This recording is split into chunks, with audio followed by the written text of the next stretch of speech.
Reggae is a style of popular music that originated in Jamaica in the late 1960s and quickly emerged as the country's dominant music.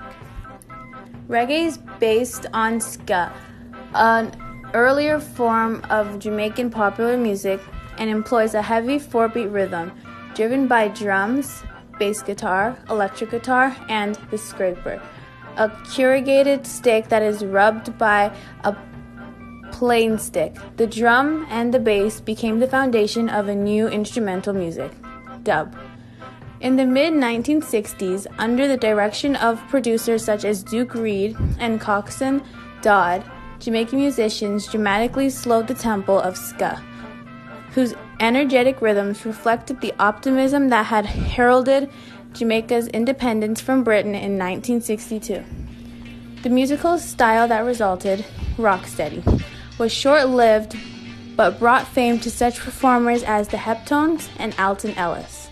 Among those who pioneered the new reggae sound with its faster beat driven by the bass, Toots and the Maytals, who had their first major hit with 54-46, That's My Number, and the Wailers, Bunny Wailer, Peter Tosh, and reggae's biggest star, Bob Marley. Reggae was embraced in North America and the UK largely through the amazing work of Bob Marley by the 1970s. It had become an international style that was particularly popular in Britain, the United States, and Africa. It was widely perceived as a voice of the oppressed. Another style of reggae music prevalent during this time was the lovers' rock, which is noted for its romantic sound and content, which was complementing contrast to the others emerging genres of reggae during this time. The roots of lovers' rock lies in the last days of rocksteady era and early days of reggae, with Jamaican and American singers such as Ken Booth, Johnny Nash, and John Holt enjoying international hits with versions of well-known love songs. Another reggae superstar, Jimmy Cliff, gained international fame as the star of the movie The Harder They Come, the major cultural force in the worldwide spread of reggae. Its soundtrack was a celebration of the defiant human spirit that refuses to be suppressed. Dancehall reggae originated in the late 1970s. The rhythm in dancehall is typically much faster in traditional reggae, sometimes with drum machines replacing acoustic sets.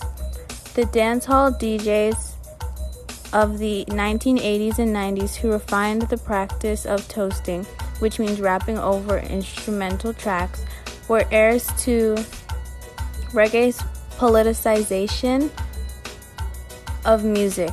These DJs influenced the emergence of hip-hop in the United States and extended the market for reggae into the African American community.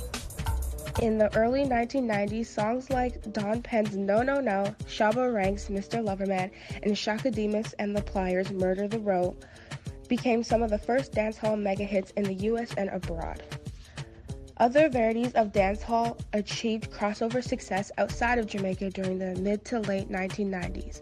Popular 90s dancehall superstars Beanie Man and Bounty Killer attained international fame through their hit tracks and very publicized musical rivalry, another unique characteristic of the dancehall genre. During the same time period, culture and lovers rock style reggae also were widely successful. Culture or conscious reggae music is often associated with the Rastafarian religion and its message of Black unity. It also addresses social injustices as well, often encouraging defiance of social oppressors. Popular culture artists that back then included Luciano and Garnet Silk. Artists like Tanya Stephens and Lady Saw gave a unique female voice in the genre during the 90s, paving the way for new female reggae artists like Spice and Shensia. The early 2000s saw the success of newer charting acts such as Rihanna, Elephant Man, and Sean Paul, who achieved mainstream success in the US and produced top 10 Billboard hits, including Give It Up to Me, Pon de Replay, and Break It Off. Currently, reggae music remains one of the most loved and popular music genres internationally.